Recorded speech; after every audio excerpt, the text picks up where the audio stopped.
So my first question comes from a fan of yours, a Mr. Taylor Sheridan, who I happened to be chatting with yesterday. Oh, lucky you. Lucky I me. And never get to chat with him. I wish I could chat with him. I know we had a lovely conversation. It was talking Good. to Peter Berg. And so as we were getting off the phone, I said, so I'm talking to Helen tomorrow. What should I ask her? And he wants to know, how did he manage to convince you to be in 1923?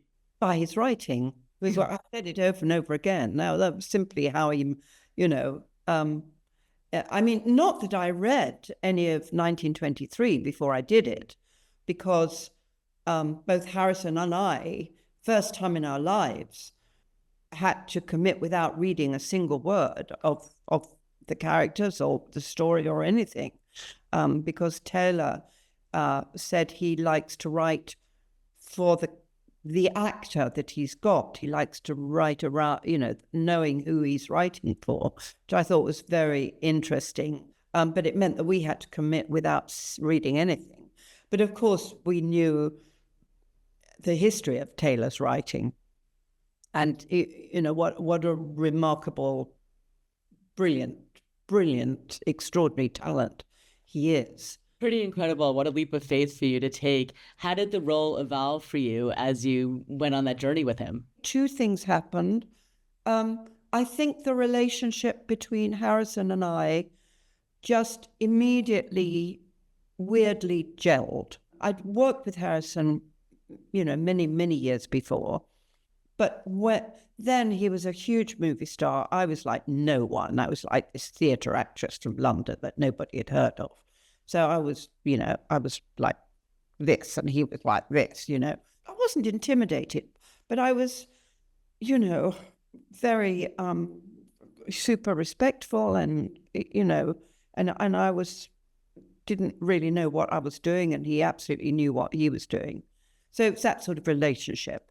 And then we bumped into each other over the years at different, functions. And he was always lovely to me. He was always very pleased to see me and welcoming.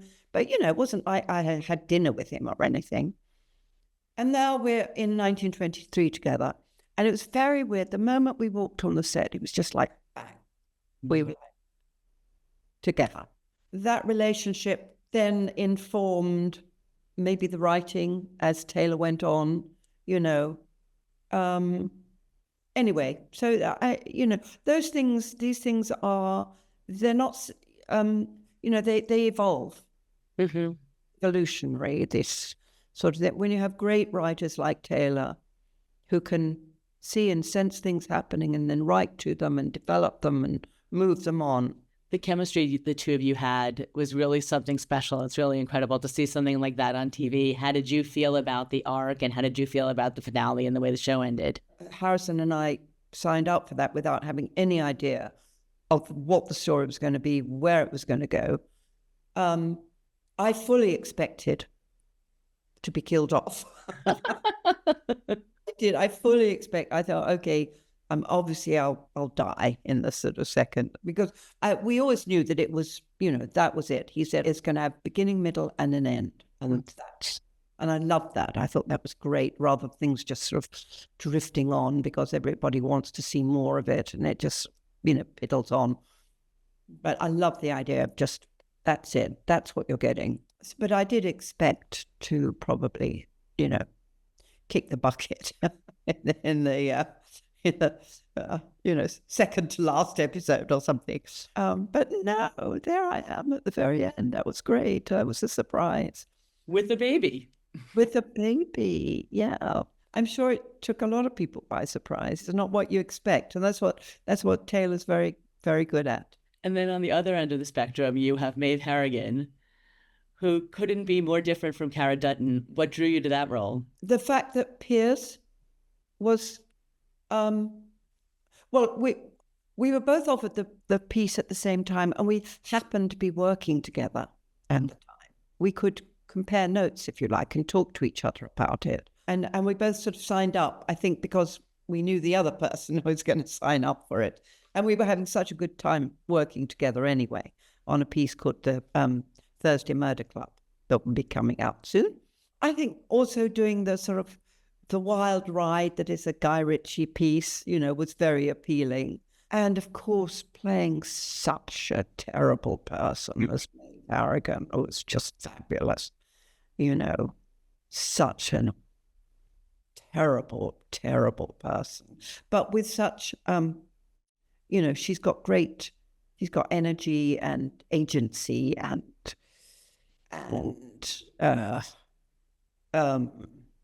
drive. I think is the word. And you don't always find great female characters with drive. Did you know where the series was going? Did you know where the finale was going to be? No.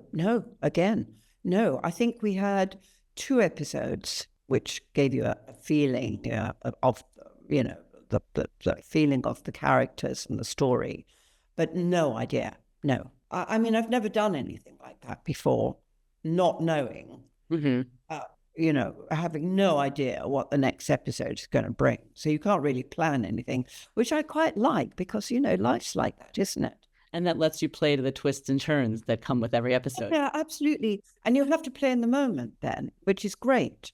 You can't work out, oh, I'm going to do this. And then, you know, you can't plan. You just have to just really, really be in the moment. And you know, that's the mantra for actors anyway. Who's tougher, Cara or Maeve? Oh, that's a very good question. Probably Cara. Probably Cara is tougher. Maeve is crueler and the sort of obvious manifestation of toughness in the sense of being bullying and cruel and calculating and immoral. Cara's challenge is different because she is, you know, loyal and she has a moral compass and she's loving and down to earth and realistic. Maeve is not realistic. Maeve lives in a sort of in the fantasy world that bullies do live in. If Taylor came back to you and offered you a part in another part of the Yellowstone universe, would you do it? I'd love to revisit Cara, but, you know, that's not going to happen because, as I said, it's the great thing about it is there's a beginning, a middle, and an end.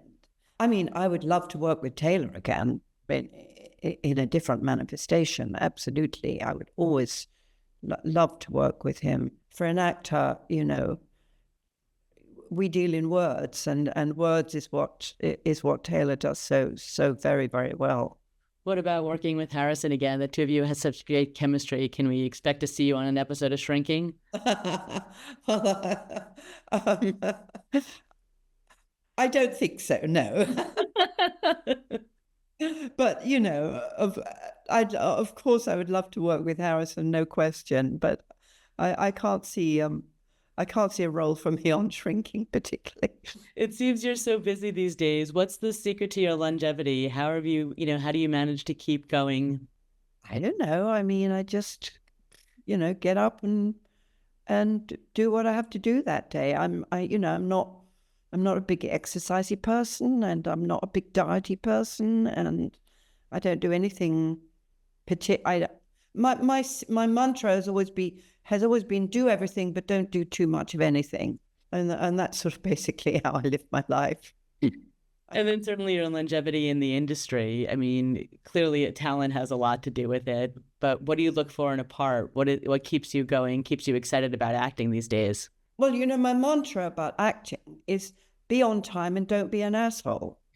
And it's very simple. I'm not great at the be on time bit of it, actually. I hate getting up in the morning, but I am always on time, actually, but I just don't want to be, and understand that this is the beauty of what we do is collaboration. That's the beauty of it. That's the fun of it. The fun of it is not being egotistical or it's all about me or, moi. The fun and the creativity and the enjoyment is this sense of collaboration with all of everyone on the set, the props, the camera people, the dolly, the sparks, the costumiers, makeup people. Just guys, so great. We are doing this thing together, and that's what makes it enjoyable. That's a creation. I also appreciate just watching from afar. You're always someone who seems free to speak her mind. I noticed, you said something about James Bond the other day and it kind of blew up all over the internet. Does that surprise you? Yes, it does surprise me when things said, in a small way, become, get blown up out of proportion. But that's all right. They don't have enough to talk about. So you've got your Emmy, you've got your Tony, you've got your Oscar. How are you going to get that Grammy? What book would you read? Yeah, I know. Wouldn't that be great? I tell you what I've always rather wanted to do. I wanted to do an album of lyrics, music lyrics, without the music, just read as poetry. Because some of the lyrics are really beautiful. Sha-la-la, la-la-la-la, la-la-la-la, sha-la. We'll publish it right now. Grammy's coming your way. Yeah. Oh, there's also a short Shana na na na na na na na na na na na na Shana na. No, but you know what I mean. I'm just making a joke, but yeah, beautiful. There are some beautiful, music lyrics. And I also it'd be rather nice to do it, as poetry, spoken poetry. Any favorite songs? No, I'm so unmusical. I know nothing about music. And also, my problem is, I think that's why I want to do a spoken thing, because I can never understand what they're saying in songs. I just can't. I can't understand the words.